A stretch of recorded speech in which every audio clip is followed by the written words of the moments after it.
My name is Andrea Cross. I am a registered nurse and I've been in nursing for almost 40 years now. And I have experienced and witnessed many things in my career as a registered nurse. Just to kind of highlight a few things, my background is labor and delivery. I also did work in a NICU and I've had some challenging experiences. And when I look at some of what I went through, once working in labor and delivery in an Indiana hospital, had a very positive experience happening on the first day that I was in a clinical environment. As I came into the hospital, there were Black people that was there to receive me as I came in as a labor and delivery nurse on the night shift. As I came in, they were just lined up and they said, "You're that Black registered nurse, right?" So I looked kind of shockingly, "You're going to work labor and delivery?" I said, "Yes." Another person, a Black housekeeper, female, she was about the age of my mother. She said, "Honey, when you get up there, you do us proud. We haven't had a Black registered nurse. We're glad that you're here." It gave me such a sense of pride, but then also it gave me a sad sense in that they had never experienced that before. But then it let me know, it connected me back to what my mother used to say: remember who you are and whose you are. And at that time, I did not make the connection to being one of God's children, but I made the connection to what my parents always taught me, that you do what's right, you stand up because you represent us. And at first, I just thought I represent my mother and father, as you would tell your kids to be on their best behavior when you go out. Well, it had a different meaning on that day. And I was in my 20s, early 20s, I guess. And it gave me such a feeling of pride that then I had something to live up to and own up to, and something to share with with my parents and my family. But then it was bittersweet because I thought about the year, if I believe it was 1987, and no other Blacks labor and delivery nurses had been working in that institution. And it was sad. Even sadder, when I got there, I already had been taught through my life to stay in your place as a Black, as a woman, and that's the culture in which we were living in. Once, when I was at that hospital where I got paraded in and welcomed and acknowledged by the housekeeping and dietary, and all the night people were night shift, and that's how I came in on the night shift. But there was my personal story, was a very busy night in labor and delivery. The next delivery, which I had already done too, that next delivery was mine. And as the man came in with his wife and he saw me, he spoke out right then loudly to everyone, "I don't want that nigger over there touching my wife." Well, I couldn't look around and say who he's talking about. He was talking about me. And he said, if she does, she can't come home with me or that baby. The nurses that I work with, we had a very good team and we worked quite well together. We had a new grad that was like about 23. The charge nurse was probably 5 years older than me, but then I probably was the next seasoned nurse. I wasn't a senior nurse because I was probably 29. But then there were two other nurses. They were so hurt and offended. One busted into tears. And I was a little bit, didn't know how to address it. But I said, "That's okay. That's okay. You got one of you guys take the patient. So they were protecting and defending me. They said, no, you are the next nurse to take the next admission. He's going to have to take you. You're going to have to take care of her anyway, even if he doesn't like it. And they looked at him. And what my grandmother taught me came into play. You never cause harm to anyone else. I asked them to come in and I said, listen, I can't be a part of hurting anyone.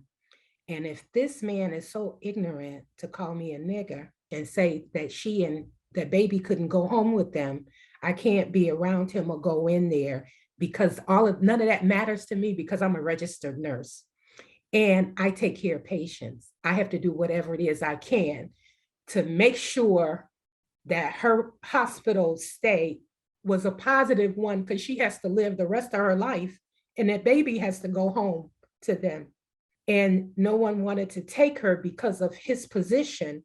And then I told the charge nurse, I said, Patty, please reassign. I'll take whoever the patient is to deliver them. They'll be fine with me because my patients love me. And she told me, she said, Andrea, you don't have to do that. And I said, I do have to do that because I can't be responsible for hurting another sister. I don't care what color she is. And that night, I believe we had like 7 deliveries, 8-hour shifts. Everybody was positive.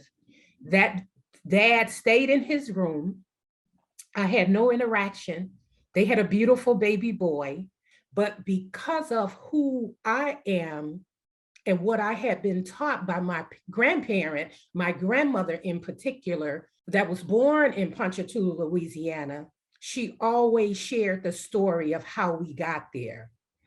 How our family was running from a plantation-owned master, and their history was when other family members or Northerners traveled to that little town in Mississippi, the history was they would bring some of those girls up to be bed warmers, as my grandmother had fashioned the term, and those men would have sex with those young Black women. My great-great-grandfather said, we're not doing this anymore. And because they had planned and the house was all clean to receive those people wherever they were coming from. And yeah, some were young men, young boys, 15, 16. So they would allow them to practice on us. My great-grandfather said, no more. He scooped them up, put them in a buckboard, and he left in the middle of the night. And they went as far as they could. They had a bag of meal, of flour, few cooking utensils, but they didn't want to use up the space because he wanted to put all his kids, all his family in that buckboard. They went as far as they could and they stopped at a church in Mississippi. And one wonderful thing, they took refuge there and they were hidden during the daytime. And then at night, they could travel on to the next little town. But through that chain of protection, they ended up in Ponchatoula, Louisiana, and that was a safe place for them. And that's where they settled. So that's how my direct family came from Ponchatoula as we know it to be home. And one of the things my grandmother thought it was so important that we know who we are and where we came from. And she would share that every visit when we would come home to Ponchatoula. So we would not lose that story because it meant so much. And she always told us, you have a reason for being here. That is why you are here. What my grandmother told us and what she was really trying to do is empower us. And my grandmother used to say, never forget. When I attended the Speak Up implicit and explicit bias training, it just brought back my importance in being able to tell my story. But then it also validated who I am in being a Black woman that has experienced some things and seen some things, but just knowing the story of what my great-grandmother and great-great-grandmother and aunts had to endure. And it's so important that I know who I am.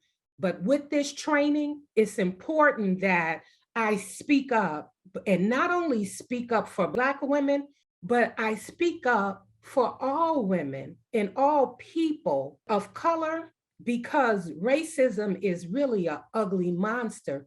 But we realize that it exists in our culture. But when we're looking at, and as I look at maternal morbidity and mortality in what I do and who I'm engaged with and the stories that I see and I hear, it's a travesty that we're still living like this and allowing these things to happen. I have a voice and I have a story.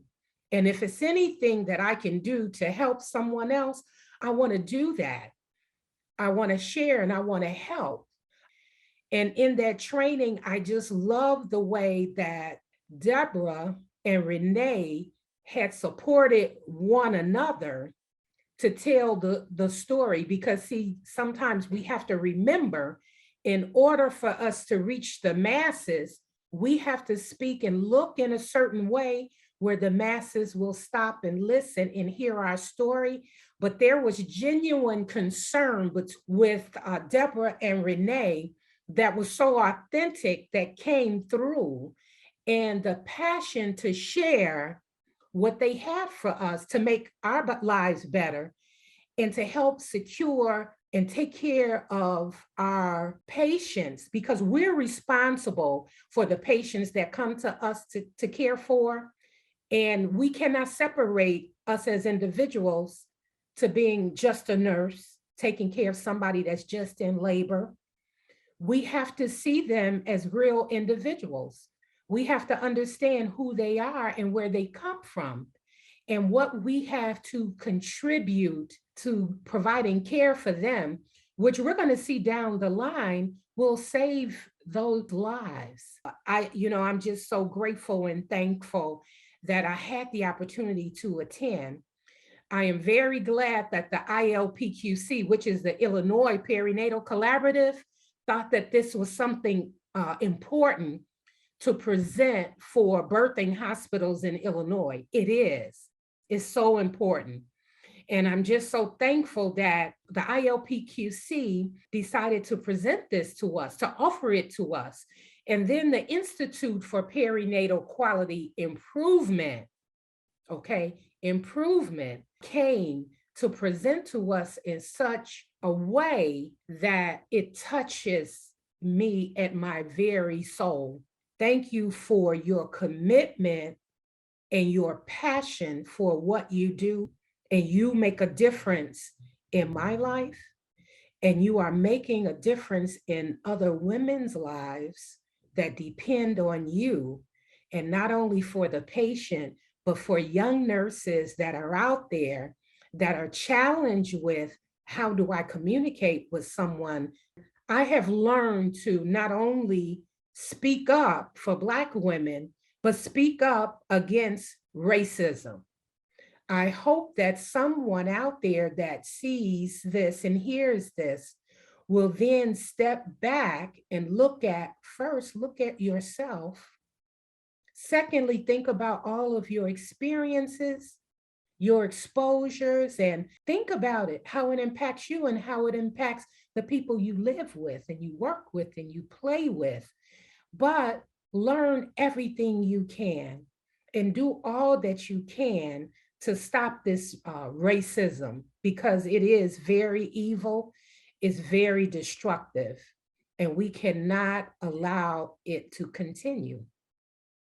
Thank you for your time. Bye-bye.